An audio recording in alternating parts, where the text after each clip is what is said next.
Salve espectadores do canal! Mais uma dica de livro e dessa vez um livro sobre a ascensão do fascismo na Itália.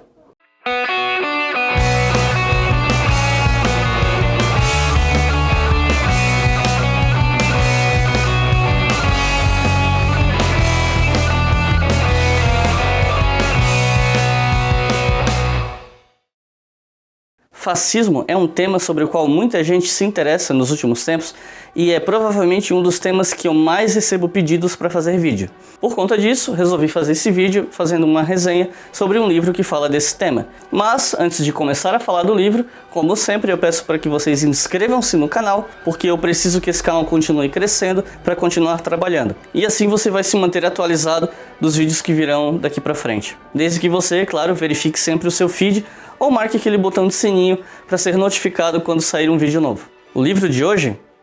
Mussolini e a Ascensão do Fascismo, de Donald Sassoon. Donald Sassoon estudou na Itália, França, Inglaterra e nos Estados Unidos, e pelo menos no momento do lançamento desse livro, ele dava aula na Universidade de Londres. Não sei se ainda é professor nessa instituição. O livro, que foi lançado no Brasil em 2009 pela editora Agir e foi lançado originalmente em 2008, começa em ordem não cronológica. O título dele, aliás, é bem honesto. Ele literalmente fala sobre a ascensão do fascismo e vai só até a chegada de Mussolini ao poder, que é como o livro começa. Muito embora dê umas pinceladas no que vem depois. No capítulo 1, o autor começa discutindo sobre como a marcha sobre Roma, que foi a ida dos fascistas a Roma com o intuito de ameaçar o governo para colocar Mussolini no poder, ao contrário do mito, não foi um movimento significativo. Donald Sassoon demonstra claramente que tal marcha não tinha a menor chance de sucesso, militarmente falando, que o exército italiano estava preparado para os fascistas, mas Mussolini sabia o que fazia. Ele já tinha deixado claro que seria fiel à monarquia e foi exatamente assim que ele se tornou ministro do interior e do exterior, pedindo concessão. Mas para o mito fascista se firmar, a retórica da marcha sobre Roma como algo revolucionário foi sustentada enquanto foi possível. E Mussolini só admitiu que a marcha não foi o que o mito dizia já na década de 40, quando estava perto de sua morte. E isso só foi possível porque nesse estágio da história italiana, o fato dos fascistas agirem como um Estado dentro do Estado era tolerado. Promoviam desfiles de militantes uniformizados falando abertamente sobre tomar Roma, e os principais conspiracionistas da marcha jantaram semanas antes com a rainha, que era abertamente simpática aos fascistas. Como bem lembra o autor, qualquer força de esquerda da época que tentasse agir dessa forma era duramente reprimida, coisa que os fascistas não vivenciaram. Para Donald Sassoon, a estratégia de Mussolini era agir dentro de alguns limites da legalidade e permitir alguns extremismos esporádicos para manter o aspecto de um movimento forte. Isso só foi possível porque parte da opinião de setores liberais, de industriais, clérigos, etc., estavam dispostos a tolerar a violência fascista, especialmente contra sindicatos e socialistas em geral. Eu vou falar disso mais adiante. Seu início de governo foi, na verdade, uma coalizão. Mussolini, como eu falei antes, ficou com os ministérios do interior e do exterior. Entre os demais ministros estavam 3 fascistas, 2 membros das Forças Armadas, 1 nacionalista e 2 católicos do Partito Popolare, que era um partido católico. De início, apenas o populismo de Mussolini não é o bastante para entender sua ascensão e sua chegada ao poder em 1922. Na verdade, em 1919, os fascistas, que diziam ser um movimento e não um partido, foram um fiasco nas eleições, enquanto em 1921 se saíram um pouco melhor, mas apenas porque estavam integrados com o Blocco Nazionale, de Giovanni Giolitti, que naquela época era primeiro-ministro da Itália. E esse bloco era formado por liberais e por nacionalistas de direita. Giolitti queria neutralizar os fascistas mais radicais e Mussolini aceitou o acordo para ter ganhos parlamentares. No fim das contas, os deputados fascistas acabavam migrando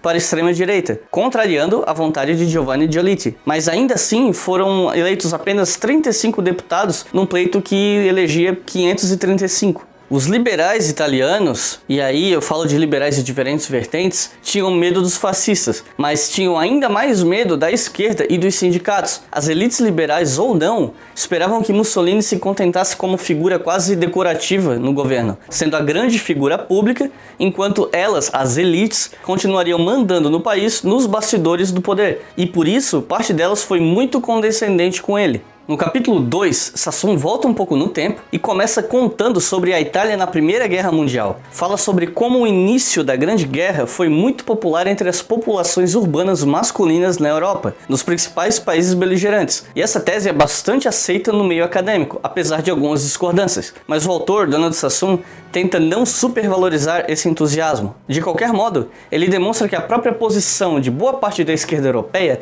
era favorável à guerra, algo que contrariava muitos dos posicionamentos políticos dessas esquerdas na época. Ou seja, mesmo grupos que tradicionalmente se opunham às guerras acreditavam que aquela era uma guerra necessária. Os dois principais grupos que se aproximavam de uma postura pacifista eram os socialistas e os católicos. Os socialistas acreditavam na violência revolucionária e os católicos acreditavam no conceito de guerra justa. Ou seja, nenhum dos dois grupos era absolutamente pacifista, mas naquele momento eram os grupos que se opunham com mais veemência à guerra. No começo, quase todos os membros do parlamento foram contra a entrada da Itália na guerra, desde a facção dominante, dos liberais de Giovanni Giolitti, aos socialistas. A economia italiana era considerada muito fraca e o campesinato não se sentia parte de uma única nação, em um país onde a unificação tinha sido muito recente, e a qualidade de vida desse campesinato era baixa demais para querer mobilizar esses grupos para a guerra. E o próprio conflito era visto como uma briga entre impérios que nada tinha a ver com a Itália. Mas o lobby militar e dos fabricantes de armamentos era muito forte, e parte da opinião pública não comprava os discursos pacifistas. A participação da Itália acabou virando uma peça de leilão, esperando para ver qual dos lados da guerra ofereceriam mais vantagens. E a França e a Grã-Bretanha ganharam. Apesar dos neutralistas tentando impedir a mobilização militar, a ideia de aproveitar do conflito para forjar uma unidade nacional que não existia também falou mais alto. Nessa época, Mussolini ainda era um socialista, assim como seu pai tinha sido, e fazia parte de uma ala mais radical do partido. No início, se mostrava mais receoso à participação na guerra. Escrevia sobre a necessidade de neutralidade no jornal Avanti, mas falava em uma neutralidade ativa, pois dizia que os vencedores teriam a história e os ausentes não teriam nenhuma.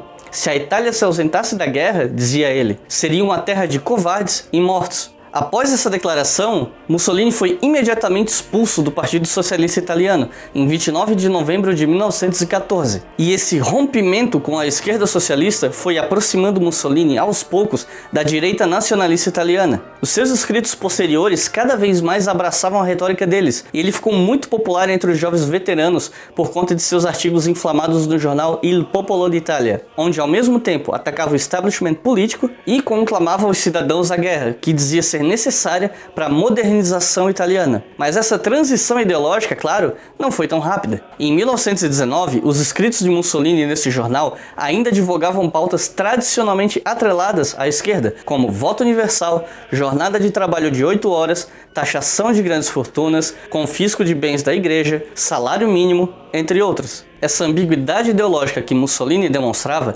era bastante útil para ele, pois apelava para uma parcela da população pobre e, ao mesmo tempo, casava com a frustração dos veteranos da guerra. O ressentimento deles para com a guerra, independente de posicionamento político e ideológico, unia esses veteranos que cada vez mais começaram a se juntar em associações paramilitares de direita, que era onde os fascistas encontravam seus membros mais exaltados. Sassoon não deixa de comentar sobre algo que é bastante conhecido a respeito das origens do fascismo: os ganhos muito escassos da Itália pela vitória na guerra. Muitos italianos sentiam que foram traídos pelas potências estrangeiras, ao lado das quais eles lutaram. Mas a coisa vai mais além. A guerra beneficiou muitos industriais, especialmente na área da metalurgia e do automobilismo. Sem a guerra, o grande fluxo de dinheiro do Estado italiano para essas indústrias cessou, e os industriais italianos tinham dificuldade de encontrar espaço no mercado externo. A expansão industrial entre 1914 e 1918 foi totalmente dependente da guerra e do dinheiro do Estado italiano.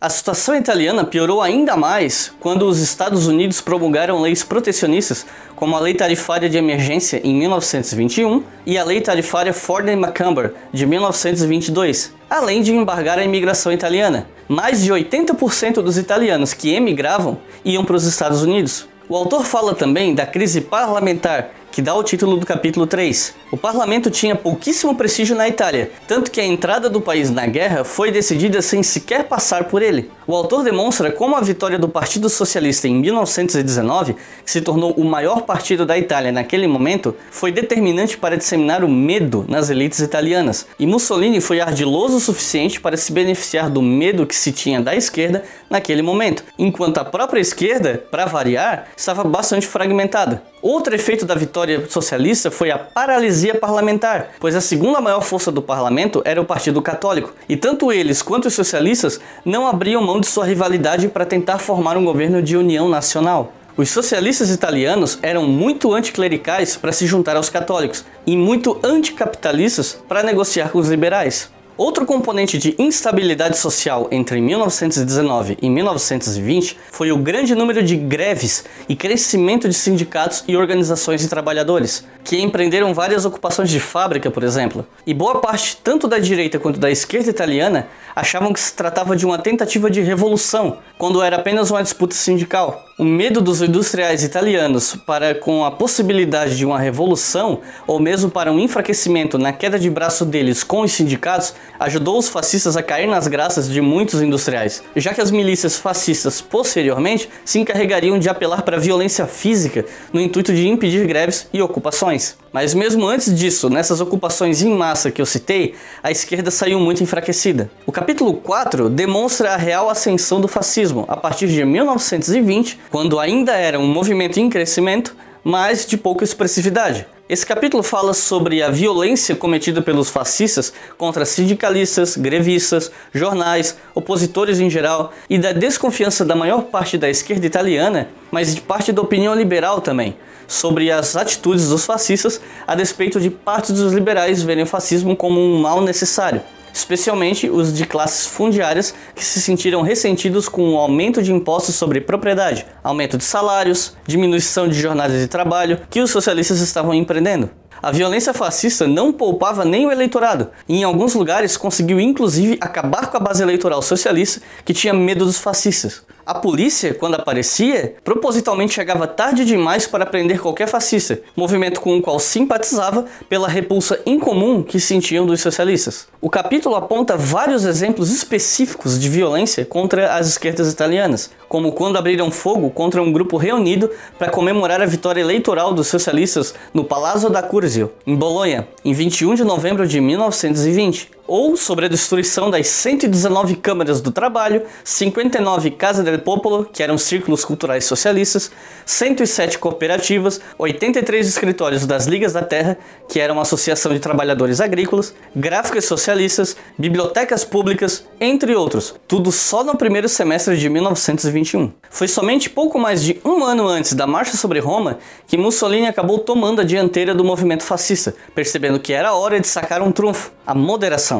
Ele percebeu que era importante estabelecer vínculos com diferentes forças políticas e sociais que realmente importavam no país: a monarquia, a igreja e os industriais. E para a indignação dos membros mais radicais da militância fascista, Mussolini conseguiu a paz com essas instituições. O primeiro grupo que Mussolini tentou agradar foram os industriais. Em um de seus poucos discursos na Câmara dos Deputados em 1921, Mussolini declarou que a política econômica fascista seria liberal e não socialista. Embora o fascismo não fosse liberal, nem democrata ou católico. O fascismo era o fascismo, dizia ele. E continuou dizendo que, até pouco tempo, a esquerda representava o progresso e a mudança, enquanto a direita representava a reação e o conservadorismo, mas que isso tinha mudado. Naquele discurso, Mussolini dizia que a era da esquerda e da democracia havia acabado. Os industriais ainda não confiavam em Mussolini, pois eles sabiam que ele foi socialista e ainda usava uma retórica socialista. Mussolini se deu conta disso e, em 1921, começou a adaptar a linguagem para o liberalismo econômico e passou a abandonar os princípios de intervencionismo estatal que ele vinha trazendo nos discursos. Em 1922, a fala de Mussolini já havia migrado para o liberalismo econômico, e essa mudança fez com que ele fosse elogiado até mesmo por um liberal bastante intransigente em matéria de economia, Luigi Einaudi, que no dia 7 de junho de 1922 acusou o prefeito de Bolonha de bolchevismo por tentar conter a violência fascista. O jornal Corriere della Sera e Luigi Einaudi ficaram bastante impressionados com o discurso pronunciado por Mussolini em Udine em 20 de setembro de 1922, quando Mussolini declarou o seguinte: "Queremos tirar do Estado todos os seus poderes econômicos. Basta de ferrovias estatais, carteiros estatais, seguradores estatais. Basta desse Estado mantido à custa dos contribuintes e pondo em risco as exauridas finanças do Estado italiano. A polícia deve permanecer, pois protege as pessoas honestas de ladrões e malvados. O educador estatal deve permanecer, em benefício das novas gerações. As forças armadas devem permanecer, pois protegem as fronteiras da pátria. E a política externa tem que permanecer."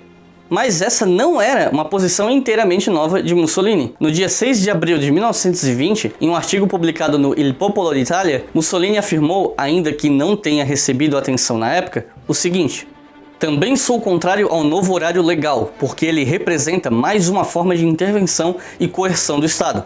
Começo com o indivíduo e me volto contra o Estado. O Estado, com sua enorme máquina burocrática, é asfixiante. O indivíduo podia tolerar o Estado quando era simplesmente um soldado ou um policial. Mas agora o Estado é tudo: banqueiro, fornecedor de créditos, proprietário de cassinos, cafetão, segurador, carteiro, ferroviário, empreendedor, industrial, professor. O Estado controla tudo, causando apenas danos. Cada uma de suas atividades é um desastre." Numa entrevista dada ao Manchester Guardian, uma semana antes da marcha sobre Roma, Mussolini dizia que as políticas de seu regime seriam completamente liberais. Um governo fascista inauguraria uma nova era de liberdade econômica, gastaria menos e receberia mais, mantendo equilibrada a balança de exportações e importações. Mesmo que os italianos tivessem menos para comer, os gastos públicos seriam reduzidos ao mínimo. Antes de 1922, os industriais basicamente ignoravam o fascismo, ou se mostravam indiferentes. Ao longo de 1922, ficaram calados sobre o fascismo, talvez por medo de tomar partido ou por não conseguir reunir coragem para apoiar abertamente o fascismo. À medida que os fascistas se fortaleciam, os industriais passaram a simpatizar com eles, como outros que até recentemente defendiam a importância da democracia. No momento em que Mussolini foi designado primeiro-ministro, a maioria desses industriais passou a lhe apoiar praticamente sem reservas. No dia 29 de outubro de 1922, a Confindústria aprovou o novo governo, antes mesmo que Mussolini aceitasse formalmente sua nomeação.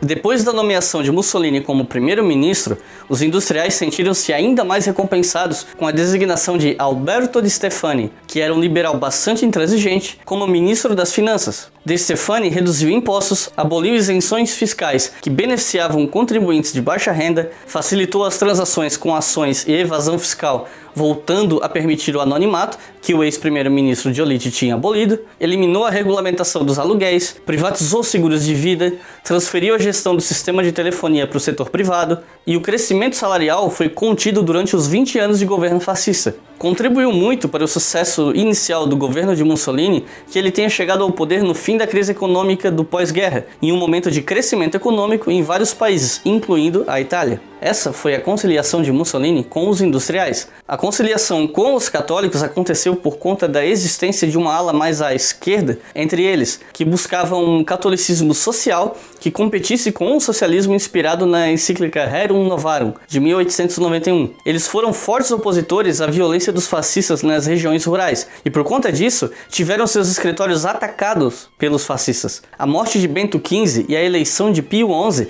que era um ferrenho anticomunista, fez com que o Vaticano pressionasse o Partido Católico para que ele não se isolasse, e isso influenciou sua aproximação com Mussolini. O autor demonstra que os fascistas que se aproveitaram tanto de uma retórica anti-esquerdista quanto de uma retórica que atacava a democracia liberal, afirmando que o Estado italiano era muito fraco. E o próprio fato de os fascistas terem tanto poder sem a interferência do Estado para impedir esse grupo era um sinal dessa fraqueza. Mostra como a marcha sobre Roma teve até apoio de autoridades que conseguiram trens a preços mais baratos para o transporte dos fascistas. E tenta explicar o motivo pelo qual a aceitação de Mussolini fazia sentido para o rei Vítor Emanuel III. Donald Sassoon chega a pincelar algumas atitudes do governo de Mussolini nos anos seguintes, como a extinção de partidos, o fechamento do parlamento, a tomada da imprensa, o salvamento do Banco de Roma, que contribuiu com o salvamento de diversos bancos católicos menores, entre outras coisas. Mussolini e a Ascensão do Fascismo é um livro excelente para estudar o tema, mas assim como eu disse no começo dessa resenha, ele basicamente para na chegada de Mussolini ao poder, falando muito pouco sobre o que veio depois. Então é isso, mas não feche esse vídeo ainda porque eu tenho um recado importante. Se você gostou desse vídeo e se interessa pelo tema fascismo, na semana que vem vai ao ar mais um vídeo sobre o assunto, dessa vez